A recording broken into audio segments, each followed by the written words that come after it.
지금 우리 지난해 상황으로 본다고 하면 사회적 경제만이 지난해 인구 유입과 일자리 창출 그리고 행복한 삶을 유지할 수 있다.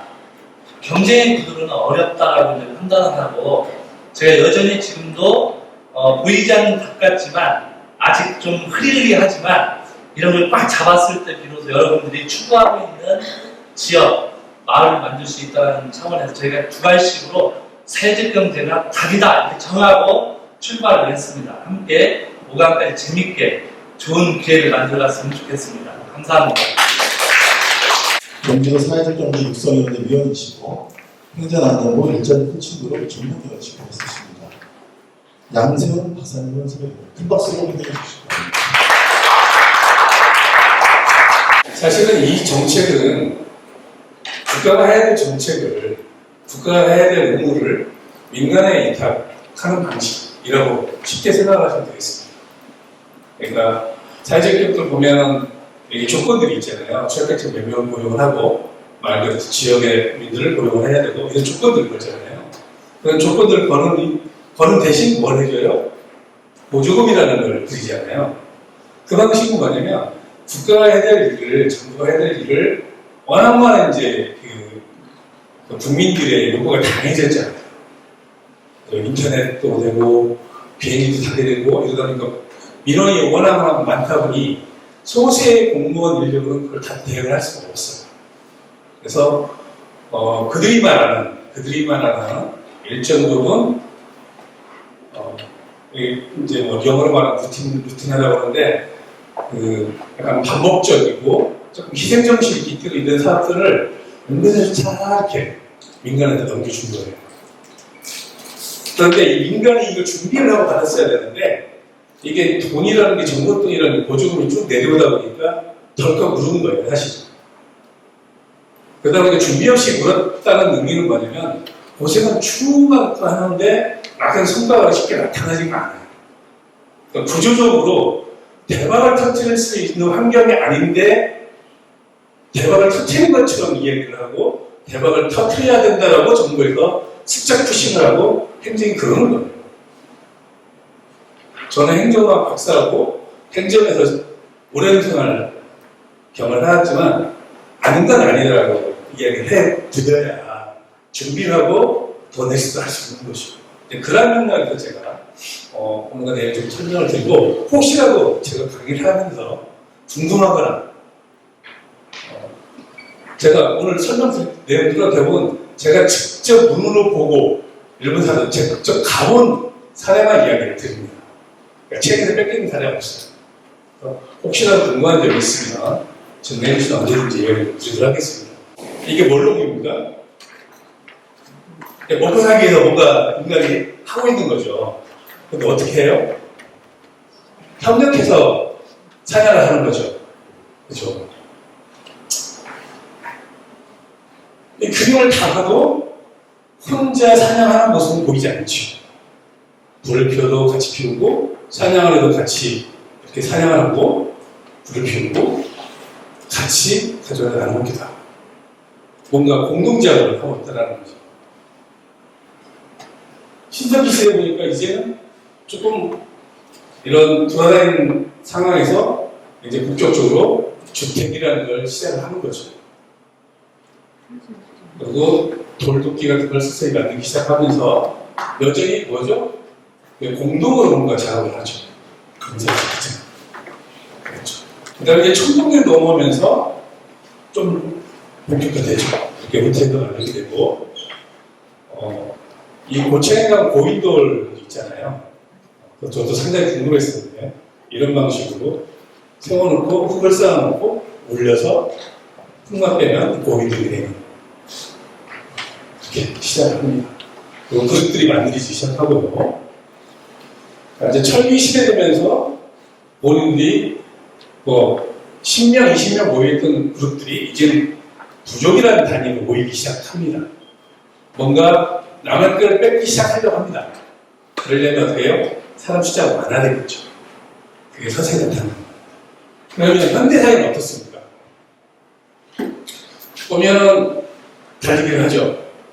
선생님도 혹시 자제분들 초등학교 때, 그 운동회, 유치원 때 운동회 혹시 가보셨나요? 가보셨죠? 그래서 우리 아이가 보통 이제 운동회가 끝날 때쯤 되면 뭘 하죠?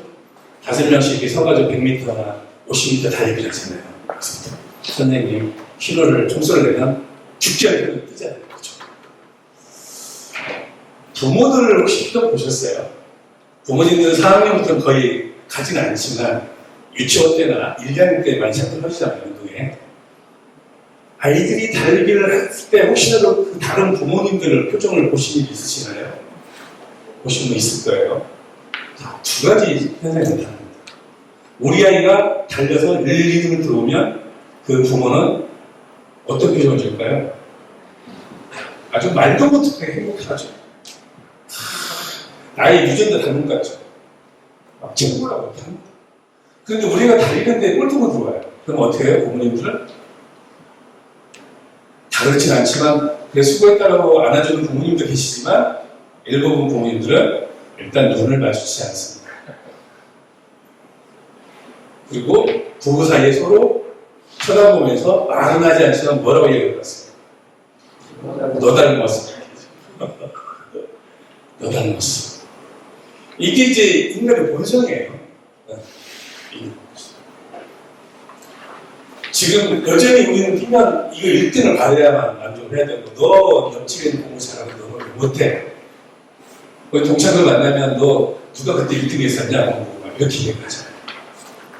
그럼 1등이 뭔지 모르겠습니다. 자, 이제 봤더니 혼자 1등 하기 힘드니까 어떻게 해요? 그룹을 지어서 서로 어떻게 하는지 혼자 힘을 부족하니까 4인 대주. 협동으로 또 일동할 수 있도록 몰아주죠. 그렇죠? 넘어지면 막 안타까워하고, 아무튼 여기서 뛰다가 넘어지면은 한 달은 아마 학교에서 집단 따돌이 나갈 겁니다. 그러다가 이제 뭔가 재미가 없어요. 그래서 뭘 합니까? 협력을 하기 시작합니다. 이 2인사가 이번 자료를 보니까 이렇게 좀 이렇게 돼 있더라고요. 애들에는 막 손톱으로 묶고 막 그랬었는데, 이건 어떻게 해요? 혼자는 도저히 뛸 수 없죠. 그리고 제가 우리 아이하고 두거나 발을 묶었을 때는 제 마음대로 뛰지를 않죠. 뛰고 싶어도 그냥 다친다. 이런 것들이 이제 서서히 들어갑니다. 이제는 줄넘기, 공물리기 등등 이런 것들이 다 협동조직으로 서서히 시작이 되거든요. 자, 저 협동이 필요한 학습들이 나타나기 시작하고요. 그런데 저도 이 자료를 좀 보면서 여기에 제가 약간 멈칫거렸습니다. 제가 50대입니다. 저는 고독사 하면 60대, 70대 분들이 많이 돌아가신다고 하는데 50대 가장 많더라고요. 나올 50대 분들 세스라는 죽음 뭐 이런 것들이 항상 사회면에 남아있는데, 많이 저희가 무의식적으로 지나치는 것도 아니죠. 자, 이런 질문 많이 드셔보시죠. 사자와 호랑이와 싸움 누가 이깁니까? TV에 몇 번 나왔었는데, 사자와 호랑이가 싸우면 누가 이깁니까?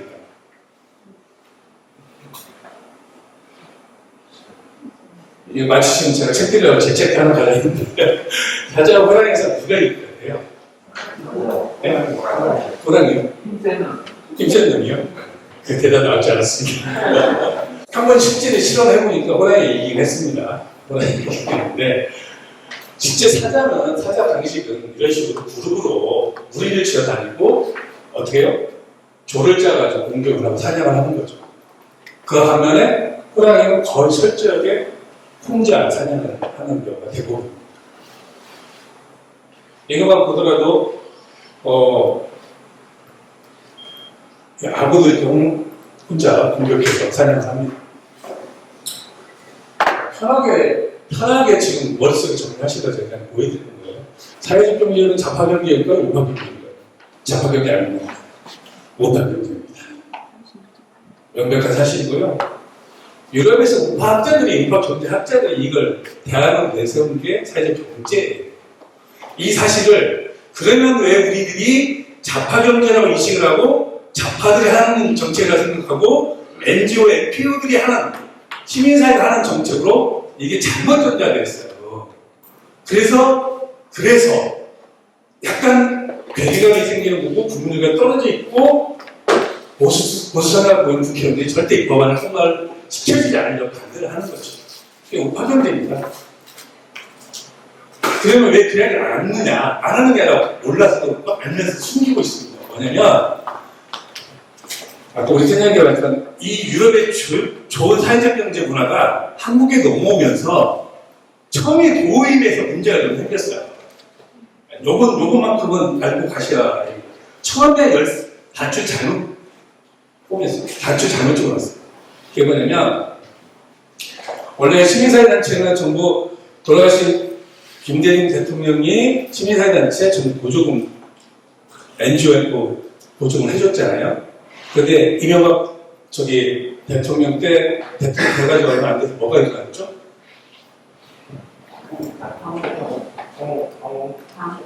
광우병 사태에서 촛불 집회 막 일어났잖아요. 그래가지고 나중에 본인이 반성한다고 청와대 뒷사람한테 반성한다고 사과 선언도 했는데 밀어붙였잖아요. 그죠? 그날 이후로 정부의 조금이라도 보조금을 받는 모든 시민사회단체 보조금을 다 끊었어요. 기억나십니까? 다 해주시고 다 끊었습니다. 왜냐면 이거 시민사회단체를 만들어 보니까 얘들이 전부 다 촛불만 들었다라고 본 거예요. 그래서 그 당시 정부가 촛불 집회에 나왔던 모든 시민사회단체 다 조사를 해서 모든 보조금을 다 끊었습니다. 그래서 그 보조금을 바리살기, 새마을운동, 자유총연맹 이쪽에서 옳거냐 그 예산을 가져가려고 딱 보니까 예산이 너무 적어서 그들도 슬쩍 모았던 돈들이 있어요. 그러면 시민사회들은 예를 들면 시민사회단체가 보통 뭐 어떻게 해요? 회원들의 회비로 운영이 되잖아요. 그렇죠. 그런데 김대중 대통령 정부 시절에 지원을 하기 시작했습니다. 민간단체 보조금 법률에서 지원을 하다 보니까 돈이 들어와요. 보조금 사업을 하니까 서서히 어떻게 돼요? 회비를 내지 않아도 조금씩 뭐라도 돌아갈 수 있는 구조가 된 거예요. 그러니까 이제 우리 한국 사람들은 영리하죠. 내가 굳이 회비를 내지 않더라도 돌아간단 말이에요. 그러니까 회비를 서서히 하나씩 두씩 안 내기 시작합니다. 그리고 생각보다 너무 많은 단체들이 생겨나는 거죠. 그래서 회원 없는 시민단체라는 얘기가 많이 비판적으로 나왔죠. 자, 그랬던 시민사회가 보조금을 끊기가 갈 데가 없어요. 거의 굶어 죽기 딱 직전에 더 촛불 집회라고 해서 거의 보조금 끊으니까 그 상태에서 갈 곳이 없었잖아요. 거기에 시기가 정확히 정말 불명하게 마무리입니다. 어디가 마무리냐면 2010년도 2월 달에 이명박 정부에서 사회적 일자리 사업을 하라고 그 당시 대통령 이명박 씨가 완주군에 와서 떡내마을 와서 떡 치는 모습이 KBS 9시 뉴스에 나옵니다.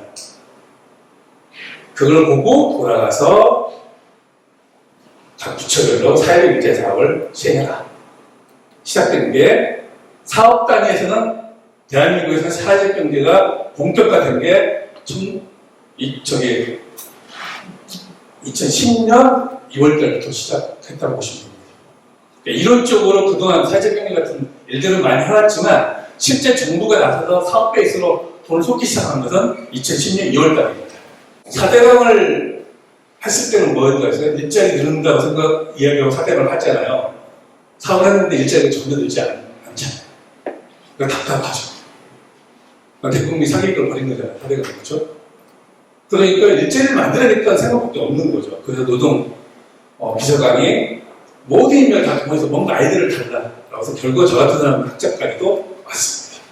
저희가 팀이 그 당시에 회사를 만들어가지고 움직일 당시에 그래서 그때 아이디어를 드린 게 영국과 일본의 커뮤니티 비즈니스 사업 모델을 보내드렸습니다. 그게 3개월 뒤에 청와대에서 부여를 붙이시고 떨어져 나온 게 사회적 일자리 사업이고요. 저희가 드렸던 PPT가 행안부 자문회의를 갔더니 그대로 와 있더라고요. 이게 시작입니다. 이 사업에서. 그래서 각 부처별로 2010년도에 지식경제로 지금 산업자하고 있을 때, 그때부터 커뮤니티 비즈니스 시범사업, 마을기업, 농촌 공동체사, 사회적 기업, 2011년도에 예비사회적 기업 막 쏟아 나오는 이 모든 것들의 정점이 한가운데 있었습니다. 그래서 제가 내용을 좀 아는 편이고요. 자, 사회적 기업도 막 쏟아 나왔는데 처음에 7가지 조건을 맞추기가 쉽지 않았어요. 그래서 서울형 예비사회적 기업, 강원형 예비사회적 기업, 4개. 잘 되는 거 마포에서 기초단체에서 3가지로 뭐냐면 그냥 회사만 있으면 예비사회적 기업 지정해주는 묻지 못한 사건도 많이 터졌어요. 이런 거 정책을 막 만들어냈습니다, 지금. 근데 이걸 누가 받아요? 시민사회단체. 제가 아까 시민사회단체가 이게 대한민국에 이걸 절대절명을 위해서 이게 딱 떨어진 거예요. 근데 이걸 받을 만한 데가 아무 데도 없어요. 왜? 보수부 단체에서는 그 돈 받고 이런 희생정신이 하지 않습니다. 정신이 어느 정도 맞다고 생각해서 알게 모르게 스며 들어오기 시작했던 게 하다 보니까 중심이 이 사회적 경제의 중심이 시민사회단체분들이 중심이 돼버린 거예요. 자연스럽게. 누가 강요하지 않았습니다. 그러다 보니까 지역에서 어떤 점이냐면 시민사회단체분들 예를 들면은 그런 좀 아티스트가 정치 선거 때는 좀 가만히 계셨어야 되는데 예를 들면 보수 후보한테 막 이제 뭐 이렇게 밖에 비판하시다가 사회적 결혼 하시면 그 사람들이 볼 때 뭐라 생각했어요? 저쪽 사람들이 사회적 결혼하는 걸 인식하고 저쪽 사람들이 마을교육 하는 것으로 적당하게 만들어줄 거예요. 그래서 자연스럽게 이게 사회적 경제가 좌파 경제로 낙인을 찍는 문제가 터진 겁니다. 지난 10년 동안 못했던 법들이 제정이 되면 이쪽 시장 길이 열립니다. 다 문이 열려요. 그러니까 무슨 문제가 생기냐면 이명박 정부 때처럼 시장의 사회적 경제 문이 막 열리는데 준비된 사람이 없으면 이 돈은 어디로 가요? 원래 하셨던 분이 또 받고 또 받는 중복 자금으로 흘러갈 가능성이 크다. 매칭이 안 됩니다. 주고 싶은데 찾지는 못하고 받고 싶은데 만나지를 못하는 게 너무 흔해요. 그 중간 연계고리가 부족해요. 이번에 그 집단 사회적 거리두기를 하고 이런 것들이 어느 날 지금 전 세계적으로 모범 사례라고 언론에 나오잖아요. 이게 어느 날 아침에 됐을까요? 그렇지 않다는 겁니다. 언제부터 이게 흘러나왔어요? 2002년 전에 볼 때는 월드컵 때부터 알게 모르게 스며든 시민의식, 질서를 잡아야 되는 이런 내용들. 지난번에 박근혜 전 대통령 탄핵할 때도 위헌사태 한 건도 일어나지 않고 잘해서 이 나라가 돌아섰잖아요. 그죠? 원래도 돌았어요. 이런 것들이 기본적으로 있었기 때문에 이번 코로나 사태에도 자연스럽게 다시금 묻어든 거예요. 만약에 그런 게 없었으면, 미국 보세요, 지금. 아수사장이잖아요. 그죠? 저 고등학교 갔던 동기 하나가 시카고에 지금 살고 있는데 매일같이 이 모임이 있습니다. 톡방에서 계속. 야, 너 아직 살아남았냐? 코로나 10만 명 넘어가니 걱정되는 거예요, 이제. 시카고에 있는 친구가. 그리고 지금 막 폭동이 일어나니까 어떻게 해요? 너 괜찮냐? 물어보게 되는 거죠. 오고 싶은데 못 오는 거예요, 지금. 이런 거 있죠? 모임에 한 10분들, 친구분들 계시면 긍정적 이야기하는 친구들이 대부분이지만 꼭 반드시 한두 명은 안 되는 이야기만 하시는 분들 계시잖아요. 뛰고 싶은데 나를 알아주지 않으니까 너랑 나 어디까지 넣는 거죠. 본인도 협동하고 싶죠. 이 말씀을 왜 드리냐면 사회적 경제를 하시는 데에서 성공 요인은 똑같은 수준에서 똑같은 생각을 가지고 같은 행동을 하면 성공을 해요. 저는 성공사를 많이 봤습니다. 그런데 처음에 시작은 의도는 똑같은데 가는 과정에 내 것, 네 것 챙기기 시작하면서 서서히 그 금이 가기 시작하고요. 선정이 딱 돼가지고 돈이 딱 들어오잖아요. 그때부터는 다 금이 더 가요. 그리고 돈을 너무 많이 벌어도 제가 대한민국에 있는 사회적 경제기업, 사회적 기업, 알기업, 일반 협동조합 이런 데 보면 돈이 매출이 5억이 넘어가기 시작하면 5억이 넘어가고 처음 시작했던 분들이 끝까지 가는데요. 지금 본 일이 없어요. 반면에 정부 지원금 우리 출자금 다 까놓고 돈이 없어지면 간판만 걸으시는 분도 많이 봤습니다. 간판만 그냥 가지고 계시는 거예요. 그래서 사회적 경제는 적당히 버는 게 다 좋은데 이 적당히 번다는 게 정말 어렵잖아요. 그렇죠? 행복의 젊은 친구들한테 행복의 조건이 뭐냐고 물어보면 가장들한테 40대, 50대 중년들한테 행복의 조건이 뭐라고 물어보면 크게 있어. 그냥 일주일에 한 번 외식하고 1년에 한 번 외국 한 번 여행 가고 이게 그냥 평범한 삶 아닐까? 그게 가장 어려워요. 평범한 삶이 가장 어려워요. 그죠? 기존의 리더십은 한 사람만 똑똑하면 다 따라가는 리더십이었다면 지금은 어떻게 해요? 내가 아무리 똑똑해도 따라오지 않습니다. 왜 안 따라오죠? 존중하지 않으면 안 따라옵니다. 대우해주지 않으면 안 따라옵니다. 그렇죠? 분명 사실 집안 가족 구성도 과거처럼 내가 아버지니까 내가 가장이니까 야 너 이거 좀 해. 지금 아이들이요 그렇게 따라오지 않습니다. 마지못해는 하죠. 언제 해요? 용돈 받을 때는 하죠. 본인이 서서히 경제적 독립심이 생기기 시작하면 떠나려고 합니다. 그때 또 반발이 일어나기 시작하죠. 그래서 갈등이 일어나는 아까 보여준 50대 고독사가 그래서 가장 많은 겁니다. 흔히 사회적 경제, 사회적 문제를 해결하는 경제적 대안, 보안경제, 대안경제 이런 얘기를 하는데 과연 사회문제, 사회적 경제로 해결 가능한가? 라는 화두가 많이 있습니다. 그리고 이게 가장 큰 문제입니다. 공동체를 해고하는 공공성과 자립심 향상 수익성, 두 마리 토끼를 쫓아라, 두 마리 토끼를 잡을 수 있다는 얘기 많이 하죠. 두 마리 토끼 잡을 수 있습니까? 두 마리 토끼 잡을 수 있어요? 글쎄 아까 나갔다는 말이 그만해요. 말은 너무너무 그럴싸해요. 공공성도 하고 수익성의 창출로 두 마리 토끼 이익만 영리 추구하는 주식회사 이런 영리 기업과 시민사회의 한 가운데 있어서 이것도 취하고 저것도 취할 수 있다고 하는데 이런 상황은 그렇습니다. 이런 상황. 이런 상황이 틀지는 않았는데 현실은 그렇지 못하다는 거예요. 즉 무슨 소리를 하면 그 말씀만 드려 생각하실게요. 혹시 지난번에 시설관리공단이 있나요? 지난번에 시설관리공단? 사업소는 있어요? 예를 들면 전주를 봅시다. 전주가 있는지 모르겠어요. 제가 있어요? 그럼 전주시의 산업공공기관이에요. 산업기관이에요. 그 시설관리공단의 직원들도 평가를 받으면 공공성과 수익성을 같이 받습니다. 그런데 저들은 월급을 누가 어디서 나와요? 시청자. 기본 운영비와 월급을 받고 조금 사업을 하는 겁니다. 근데 그 사업도 제대로 못해서 늘상 적자랄까요? 전국의 98%가 다 적자입니다.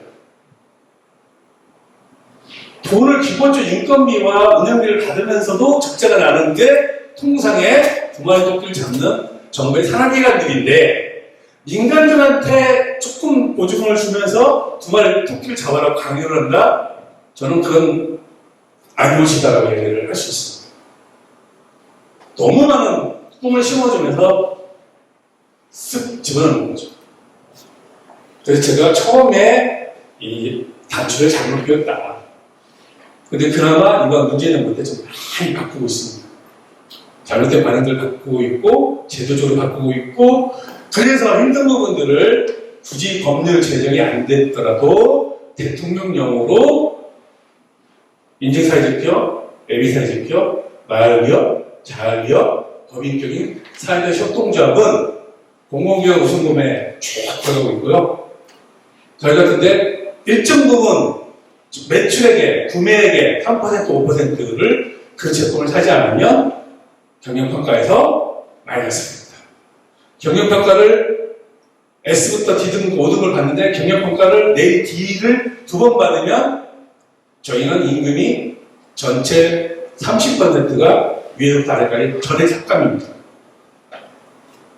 그러니까 임금을 총액임금비를 많이 받으려면 어떻게 해요? 그런 사회적 경기 기업들한테 물건 받는 것을 할당량을 같이 넣어야 돼요. 네?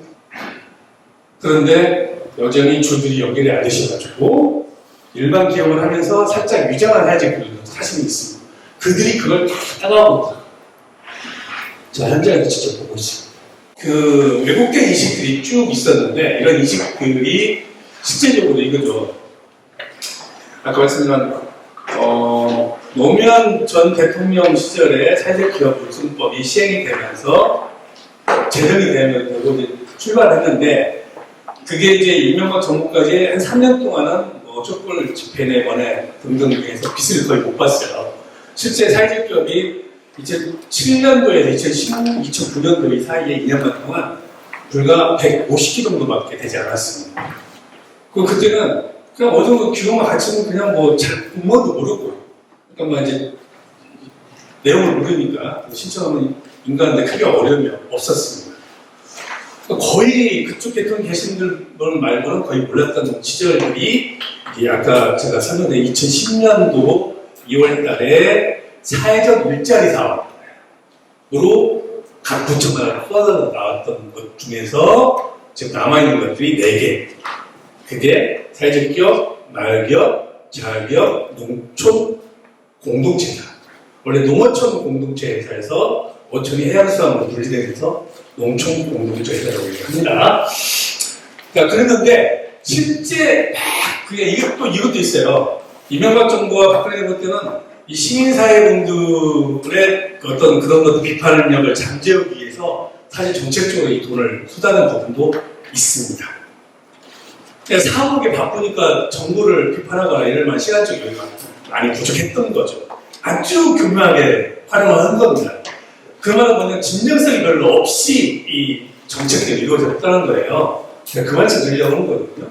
그러니까 뭔가 막 돌아가고 하는데 이게 이 VIP들이 진정성이 올 수가 없으니까 그냥 사업에 대한 사업 내지는 시끄럽게 떠드는 사람들 적당히 보조금 주는 식으로 던져놓고 이런 사업. 예를 들면 서울시의 광역시장이 지금 3번째 시장을 하는데도 비판받는 것 중에 딱 하나가 그거거든요.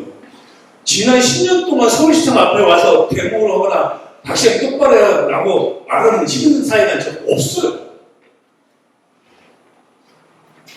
사실입니다. 그래서 이제 그게 스스로 독이 돼버린 거예요. 그냥 수많은 시민사회단체들이 다 제도권으로 들어와 버리니까 웬만한 위원회, 저도 위원회 3개를 나가고 있는데 거의 다 들어와 있어요. 하다못해 기초 자치구까지 다 들어요. 뭐 나쁜 말로 말하면 거의 장악했다고 할 정도로 다 사업을 놨다 보니 실제 대통령이든 시장이든 도지사든 잘못된 게 있으면 비판을 해주는 게 시민사회의 목인데 그 부분들을 거의 다 많이 동력도 많이 떨어졌고요. 네, 그런 상황입니다. 그런데 이제 이번 문재인 정부 들어서서 바뀌기 시작했습니다.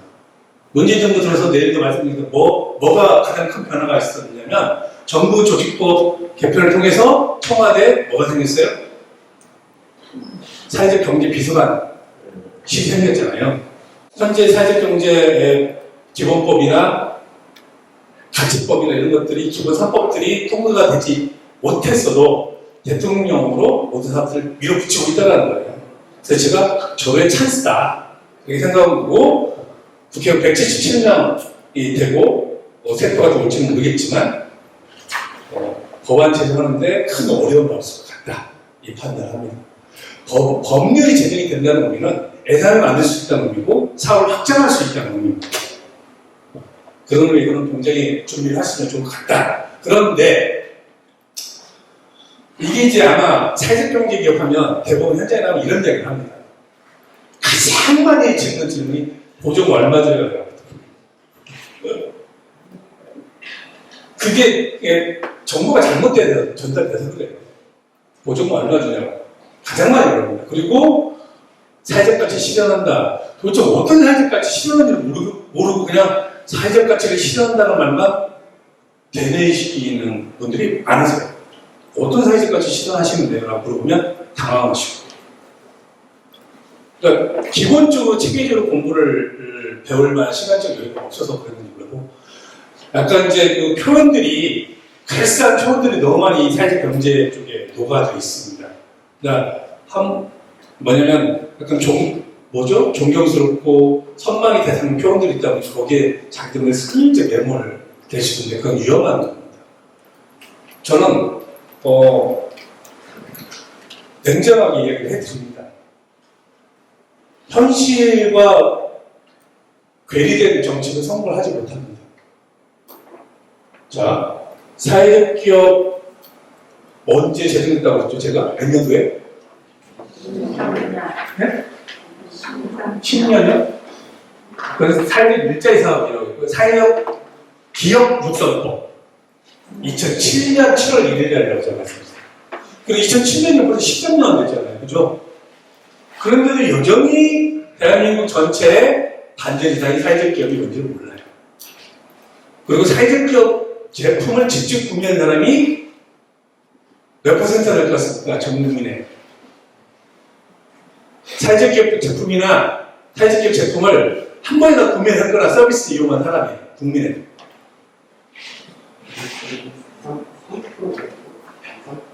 5% 미만. 그러니까 제 주변에 100명의 친구가 있는데 대부분이 모른다는 거예요. 그런데 사회적 기업을 그 정도밖에 모르는데 말을 거문을 해요. 이 말은 뭐냐면 인지도가 없으면 뭐예요? 내가 그걸 구매해야 될 이유가 없는 거예요. 그러니까 확산이 안 되는 거예요. 물건을 만들고 서비스를 해야 되는데 국민적 인식이 없으면 할 수 없는 거고. 그러니까 항상 사회적 경제에 있다 아마 우리 선생님이 아까 현장에 보면 어려운 기업도 있다. 이 말씀 뭐냐면 사회적 경제의 가장 큰 고민은 뭐예요? 팔로업부터 얘기를 하십니다. 군수님이 가져가지고 어떤 거 도와줄까요? 팔로업.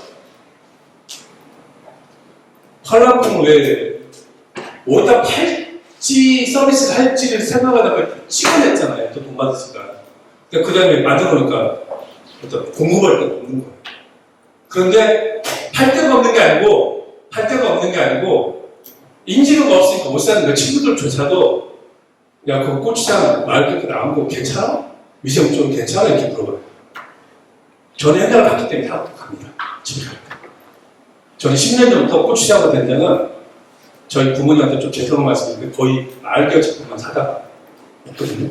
저는 눈을 봤기 때문에 어떻게 만드는지. 근데 그 보지 않는 사람은 절대 하지 않죠. 아니 저 할인마트나 대형마트 가면 뭐 해천들이 이번에 싸고 좋고 맛있고 달콤한 거 많잖아요. 그죠? 소비자는 이미 그쪽을 향하고 있는데 아무리 우리가 사회적 가치를 실현하고 열심히 노력하고 만들었다 할지언정 그걸 소비자들한테 어필하지 않고 홍보하지 않았는데 그분이 이걸 사겠어요? 사지 않죠. 사회적 경제 기업, 마을 기업, 사회적 기업 제품들이 품질도 좋고 정말 사회적 가치를 실현한 분들이 만들었기 때문에 참 좋다. 라는 국민적 공감대가 형성이 됐어야 되는데 그 전략을 실행을 못하고 일단 고정으로 물건만 만들고 이 일자리 창출에 목임이니까 지난 박근혜 때 이명박 이 숫자 카운팅원이라고 그냥 밀어붙인 거예요. 숫자. 심지어 무슨 문제가 생기냐면 사회적 기업을 마을 기업을 하시는 마을 기업을 슬쩍 에비사이즈 끌어갑니다. 그럼 무슨 효과가 나타나요? 고용 창출해서 마을 기업도 하나 만들었지만 에비사이즈 기업을 지정해주는 에비사이즈 하나 늘었어요. 총량은 2개가 늘어요. 소위 말하는 이런 직거리를 정부가 했습니다. 고용노동부가. 그러니까 뭐 소설이 던져주고 일자리 막 경제는 죽지 않았다고 이렇게 선전을 하는 거죠. 사실 일반인은 완전히 힘들어가는 상황인데 제가 한 15년 전에 구두를 저희 건물 옆 건물에 그 장애인분들이 하는 그 구두 가게가 좀 그렇게 있었어요. 그래서 왠지 뭔지 모르지만 지역에 이제 뭐 어르신들이 좋은 일을 뭐 그래서 하나씩 이렇게 구매해 주시잖아요. 저도 투표를 했습니다. 근데 맨날 그쪽 사장님도 이제 저 지체자 방식인데 보기 미안하잖아요. 그 아버지 지나가다가 한 번씩 두꺼를 하는데 제가 딱 일주일 만에 두꺼를 버렸습니다. 실제로 뭐냐면 이 밥은 이렇게 박잖아요. 거기에 이게 뭐가 잘못된 게 위로 올라온 거예요. 그러니까 제가 가다가 얼마나 아팠겠어요. 그 15년 이야기입니다, 진짜로. 그러니까 저도 모르게 들어가서 쓰레기통 버리면서 에이씨, 무슨 소리야, 이런 안 사.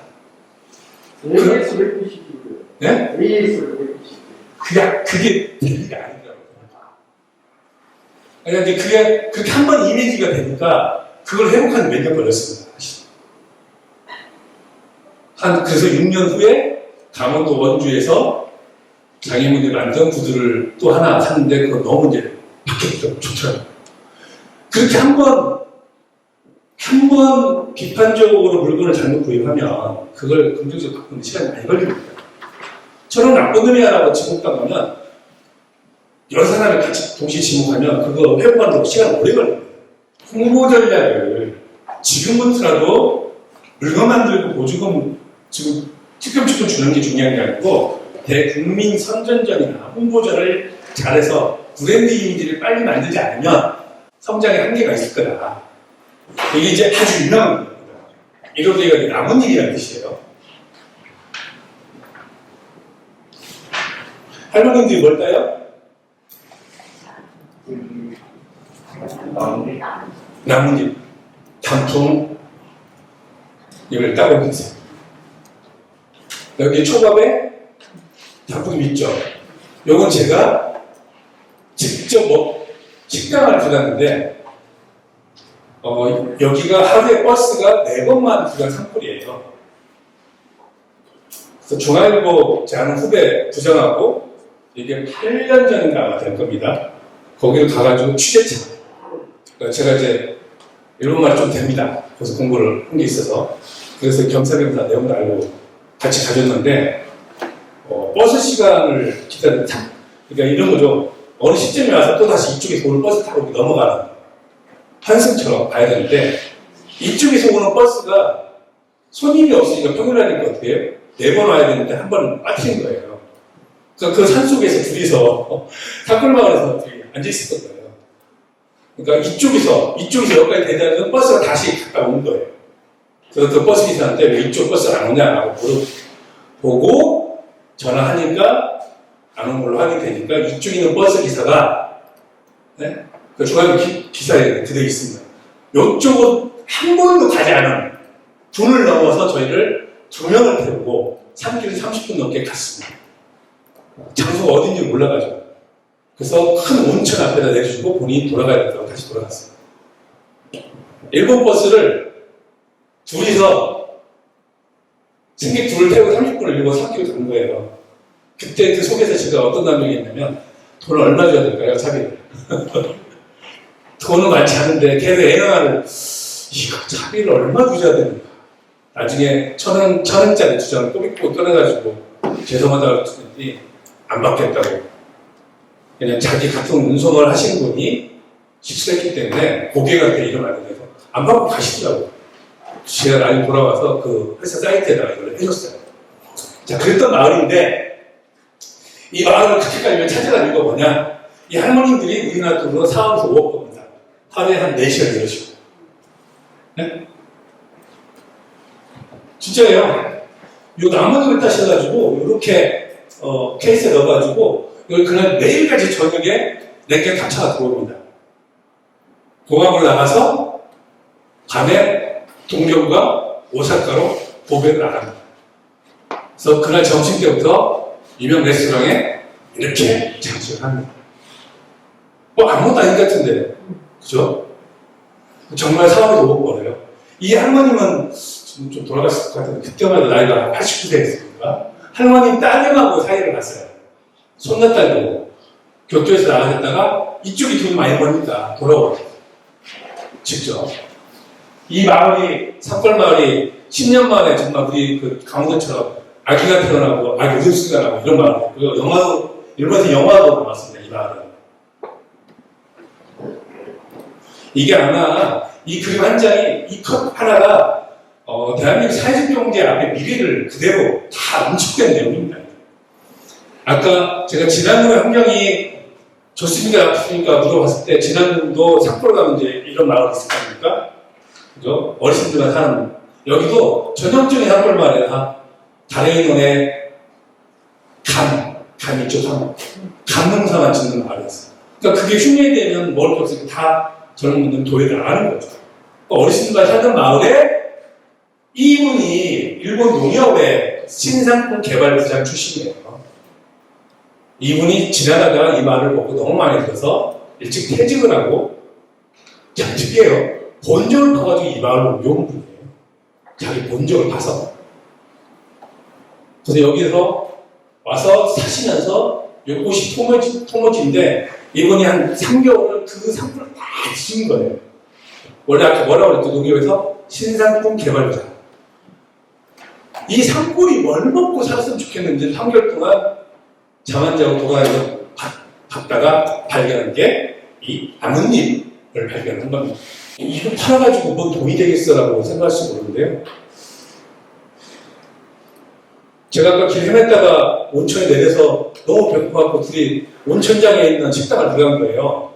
그래서 음식을 시켜서 제가 이게 제 밥상입니다. 앞에 중앙에 기자가 앉아있었고. 근데 이게 딱 나오길래 너무 신기해서 제가 가지고 카메라를 찍어놓은 거예요. 이게 좀 많이 유행되나 보다. 그리고 밥 다 먹고 이러더니 주식회사가 어디냐고 그랬더니 이 가게 주인 웃으면서 뒷건물입니다. 거기도 올라갔다가 이렇게 음식을 일본 사람들은 뭐라고 먹어요?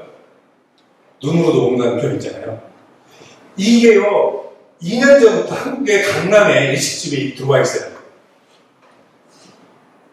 일본에서 가져온 게 아니고요. 한국의 어느 상권에서 따와가지고 일식집이 저걸 하고 있어요. 똑같이. 돈을 더 받느냐? 그렇지 않아요. 일본 식당에서 이걸 장식을 하는데 돈을 더 받느냐? 그렇지 않습니다. 손님 유인 효과가 어마어마하다는 거예요.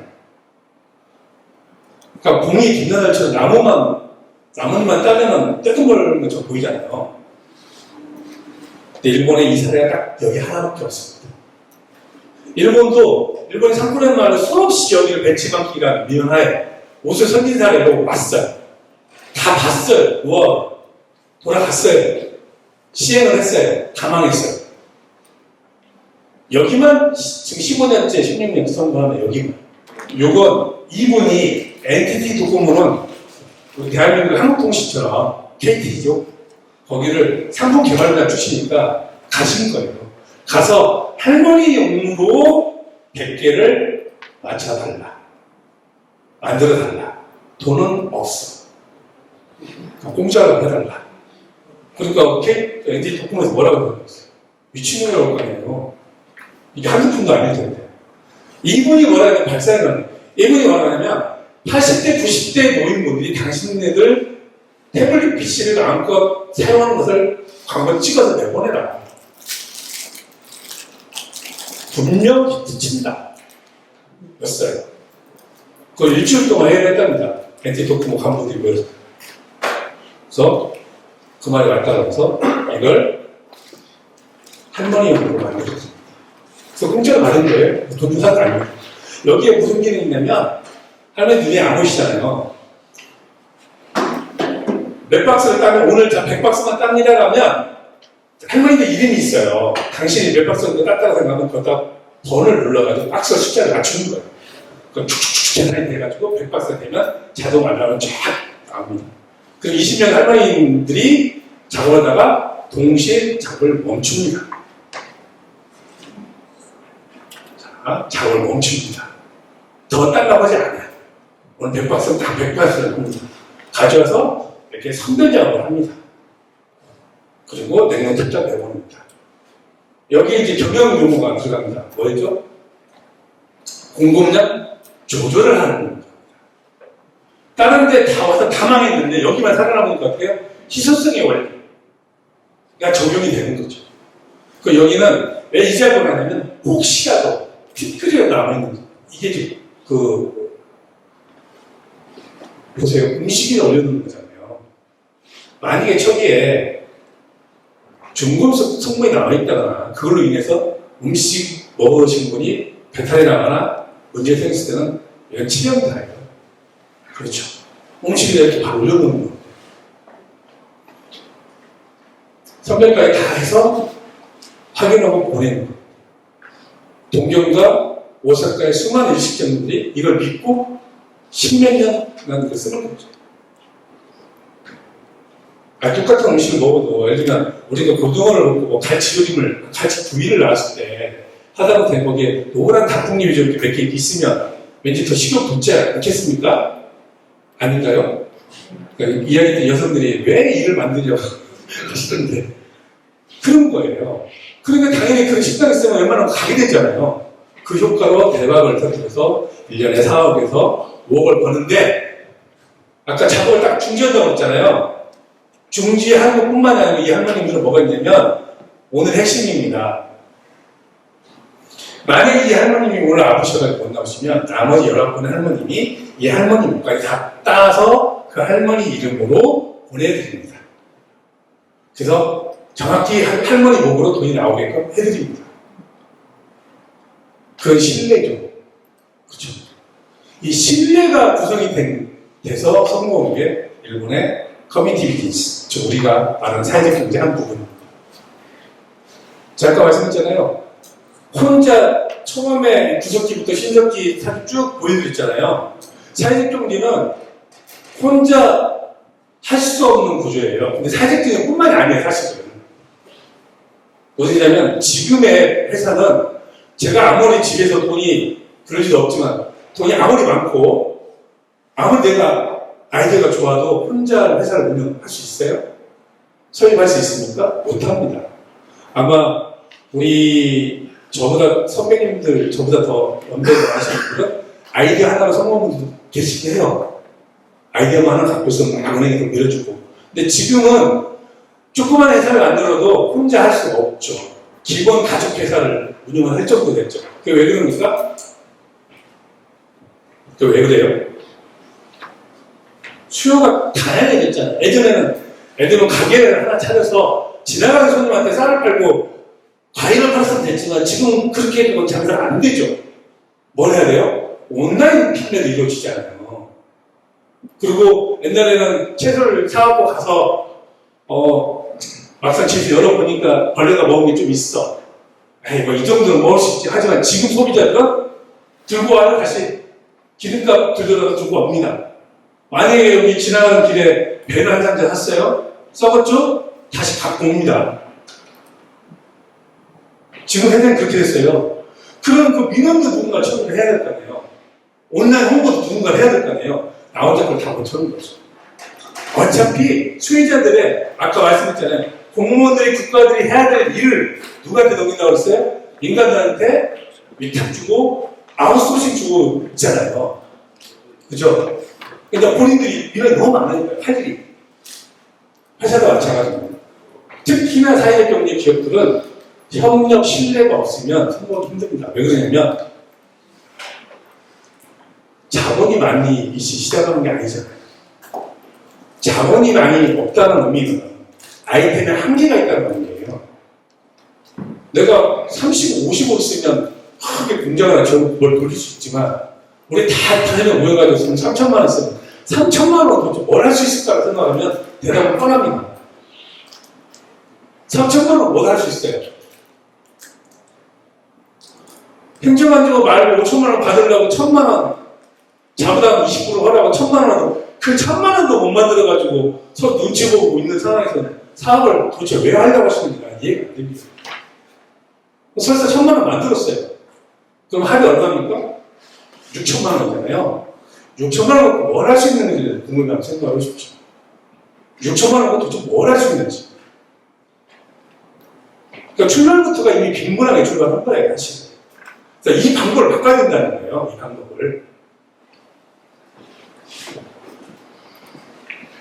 이런 사례가 대한민국에 좀 나왔으면 좋겠는데, 아직까지 뭐, 일본도 여기밖에 없다고 했잖아요.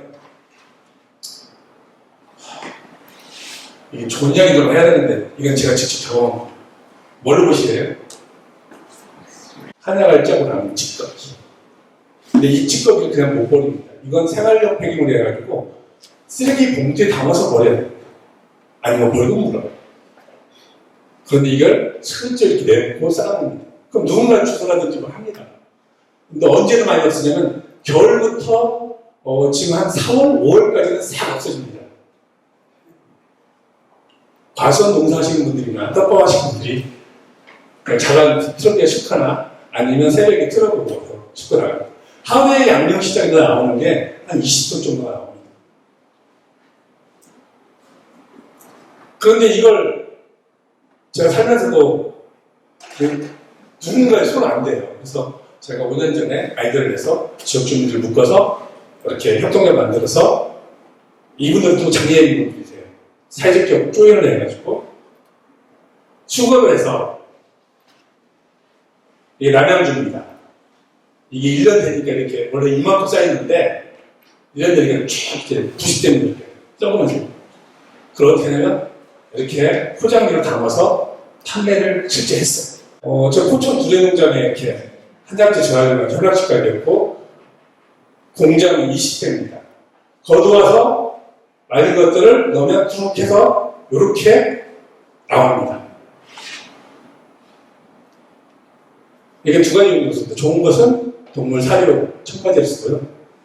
좀 막 쓴 것들은 농사 짓는데 한약재 실제 한약재를 넣으면 거짓말 조금 버텨가지고 오이가 100동 하나씩 나옵니다. 거짓말이 조금 버텼다고 했죠. 영양분이 너무 넘치는 만큼 토마토가 달라집니다. 그런데 이렇게 화려하게 했는데 망했습니다. 지금 이 기계, 포천 농장 이대로 있습니다. 깨지고 엎어지고 안 되더라도 그 사람들 몸이지 그걸 개 내다 퍼가지고 어떻게 누가 명하고는 더 안 좋은 결과가 나타나더라고요. 저는 느꼈습니다. 그래서 그분들의 무기이고 그분들이 책임질 무기다라고 지금 생각합니다. 그래서 이런 사회적 경제 기업을 들어오고 준비하시는 분들은 공동체분들이 알아서 판단하셔야 돼요. 국회의원들 맨날 그 얘기를 하는 거예요. 국회의원들이 사회적 경제 기업을 내용을 잘 모르니까 어떻게 얘기를 하냐면 몇 명, 정부 돈 얼마 줬는데 고용을 몇 명을 했고 매출을 몇 명 했는데 이것만 무식하게 물어보는 거예요. 계속. 군의원님도 혹시 될지 모르겠지만 뭐 지난은 그렇지 않겠지만 지방은도 마찬가지예요. 지금 많이 이해하시지만 아니 군의원 지금 돈 나갔는데 돈이 나갔는데 이거 매출 올랐습니까? 지역사회 고용 몇 명 했습니까? 그러려면 이런 거짓말을 일밖에 하는 게 없죠. 그 구조를 모르니까 그래요. 그것 또한 그분들한테 국회의원들 뭐라고 할 수 없는 게 뭐냐면 공부를 안 했으니까 이게 뭔지를 모르잖아요. 그냥 그 사람들은 정부 보조금 받아가지고 사업을 하는데 실질이 안 나온다라고 생각하는 거죠. 어떻게 보면 굉장히 무식한 건데도 불구하고 그것조차도 저는 홍보를 제대로 전달하지 않았기 때문에 그런 문제가 생긴다고 보는 겁니다. 그래서 제가 이 연구를 해서 보고서를 만들어서 이걸 뿌리고 있습니다. 이 사회적 경제를 하기 전부터 본인과 사회적 자산, 어떻게 해야 되는지, 자주 모이는지, 도움을 받는지가 하기 전과 하기 후에 무려 20점까지 향상을 하더라. 경제적으로는 경제적으로 19점 정도가 이걸 통해서 돈을 버니까 지역사회, 사업에, 우리 마을에 뭐 사업하는 돈을 낼 용의가 있다고 대답하시는 거죠. 또 증가하더라. 그리고 기존에는 뭐 너는 너 나는 나 나는 원주민 너는 기농기 주민 이랬던 것들이 이 사업을 통해서 만나서 의사결정하고 제가 그랬죠. 최근에 리더십은 뭐예요? 나를 따르라가 아니라 수평적 관계에서 이야기를 해야 된다고 했잖아요. 같이 논의를 하는 걸 고맙게 생각하죠. 그냥 참여를 도와주는 건데 만약에 이장님이 이렇게 하세요 끝 하면은 아무도 안 따라오죠. 그렇죠? 그래서 지역사회의 책임감 느끼고 있다. 이것도 16점 올라갔고요. 그리고 관계망들을 대화도 많이 활발해지고 실제 경상북도 쪽을 가면 이 마을벽과 협동조합 때문에 내 암이 치료가 됐다고 주장하시는 할아버지 두 분이 계세요. 의학적으로는 판명하기가 힘든데 병원 다녔을 때 약도 드시긴 했지만 매일같이 4km를 걸어가시고 뭐죠? 그 소수서원 같은 그 서원에서 홍보 활동을 하시고 집을 만들어가지고 이제 사례를 보여줄 건데 그런 일 하시는 할아버지들인데 제가 볼 때는 암이 치유됐다는 데 알을 들여서 했겠지만 아마 4kg 내가 8kg를 걸어다니시면서 오니까 뭐예요? 즐겁지 않아요. 같은 데 안 하시잖아요. 집에 있으면 우울증 생기시잖아요. 그죠? 돈 싹 가져간 서울에 큰아들 오면 연락이 없잖아요. 그죠? 잘 되면 아버지 연락할게. 연락 안 해요. 잘 돼도. 그런데 동병상련의 느낌으로 같이 한단 말이에요. 그래서 우울증 실정에서 아마 그런 것들이 되지 않았나 싶어요. 당신 이것 때문에 됐다고 하는데 아마 의학적으로는 어쩔지 모르겠지만 그런 효과들이 있더라. 그리고 그렇게 품앗이들이 잘 되고 있고. 잘 보십시오. 대한민국의 법인은 지금은 사회적경제 기업들을 진입하려고 과거에는 법인이 없어서 들어왔지만 지금 기본적으로 법인이 설립이 돼 있어야 돼요. 그래서 서류가 접수를 받습니다. 그 말은 뭐냐면 정말 회사를 할 의욕이 있는지를 미리 본다는 거예요. 행정이. 그런데 대한민국의 법인을 만들려면 쉽게 말해서 회사를 만들려면 법이 2개밖에 없었습니다. 민법과 상법만 있었습니다. 우리가 흔히 말하는 영농조합법이, 영어조합법이, 또 농업회사법인인데 주식회사라는 말을 씁니다. 그 왜 농업회사법인데 주식회사지? 라고 생각하시는 분들이 있을 텐데 그게 다 상법체계입니다. 그래서 민법체계는 법인이라고 얘기하고요. 상법체계는 회사라고 얘기합니다. 그래서 이게 회사를 만드는 두 가지 방식인데 2012년 12월 말일날 협동조합기본법이 새로 하나 법인격이 만들어집니다. 그게 이 법안에 일반 협동조합 있고 사회적 협동조합 두 가지 법인격이 들어갔죠. 그러니까 선생님들은 회사를 만들었다 그러면 협동조합 법인격, 협동조합 기본법에 의한 협동조합을 하나 만든 거예요. 그냥 회사예요. 근데 이걸 착각하시고 그냥 협동조합은 여기 위에 있는 협동조합처럼 똑같이 이것과 이것을 구별을 하셔야 됩니다. 내일 다시부터 설명드릴게요.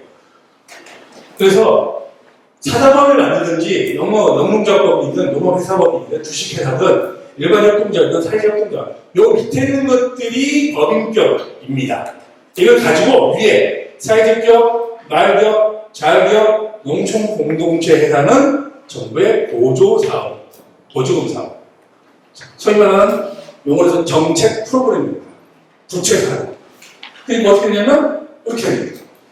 제가 썼어요. 지리산 영농조합법인이 여기 있죠? 지리산 산업법인이 이렇게 있죠?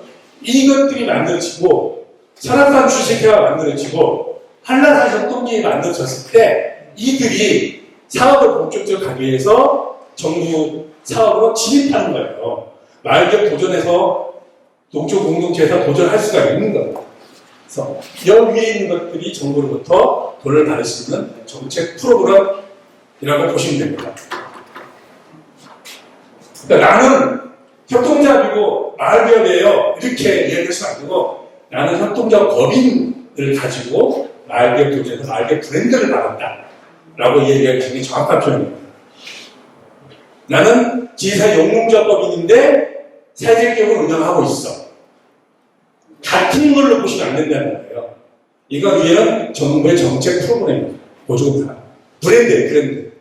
이 말은 뭐냐면 내가 예를 들면 아까 우리 선생님이 오신 지 얼마 안 됐었다고 하는데 선생님이 만약에 지난 흑돼지다 주식회사 지난 흑돼지 주식회사 하나를 갖고 있어요. 지난 흑돼지 주식회사가 그 이름을 알기 위해서 얼마 정도 될까요? 전라도 때 지난 흑돼지 주식회사는 아주 유명해 하고 나올 정도면 인지도를 알려면 어느 정도 시간이 소요될까요? 통상 우리가 사업한다고 봤을 때 한 3년 그 정도 돼야 조금 알아주고 3년 동안 말하지 않으면 일이 조금 알려지기 시작하고 그래서 10년 넘어야 그 흑돼지 기업 계속 하네 이런 소리를 하시잖아요.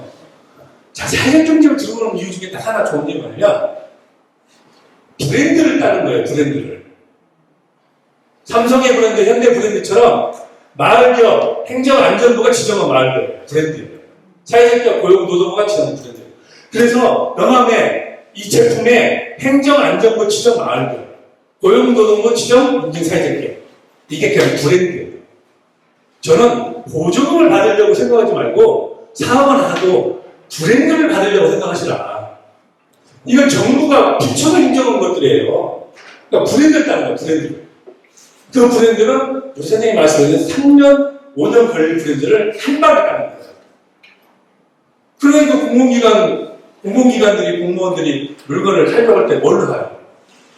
부처에서 인정을 했기 때문에 그걸 하는 거지. 그냥 주식회사 아니까 삽니까? 그렇지 않아요.